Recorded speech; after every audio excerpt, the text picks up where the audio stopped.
industrial building was supposed to be demolished more than 2 years ago, but today it stands. City leaders now taking action to bring the dilapidated building down once and for all. News 9's Gage Goulding reports. The property owner signed an agreement with the city saying they would demolish the building, but now, more than 2 years later, the structure still stands. They had some issues in finding a demolition contractor. They had some issues in, making sure that they were going to be able to get everything done here at this site, working with the EPA and so on. Those are just some of the reasons the New Jersey property owners gave the city of Wellsburg as to why progress hasn't been made on tearing down the building. The agreement was signed in December 2017 following a massive fire just months earlier that severely damaged the structure. Fast forward to 2020.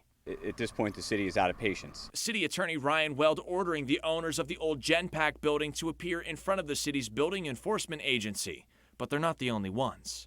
I think that we have about a dozen properties that are going to be in front of the enforcement agency. So many, in fact, that we have 2 days worth of meetings. The swift action will take place on the 1st and 2nd of September, all trying to help spruce up the look of the town. People in Wellsburg are just tired of looking at some of these properties, and I'm one of them. I'm a resident of Wellsburg. A nearby neighbor who has lived next door to the abandoned building for more than 5 years recalls the day the fire raged next door. It damaged my house quite a bit, and we had to get that fixed, and it's just been an eyesore for the last couple years. The fire melted the siding and windows of her home and left her family with fear. What are your thoughts every morning when you wake up and you see this next door? It's frustrating. We've had a lot of animals come in our yard that we know is going in over there. The smell a lot of times. We've seen the police over there. We know people are still going in and out of the building. And it's just, I'm afraid for my kids. Weld offering a way around problems like these, nipping them in the bud before they start.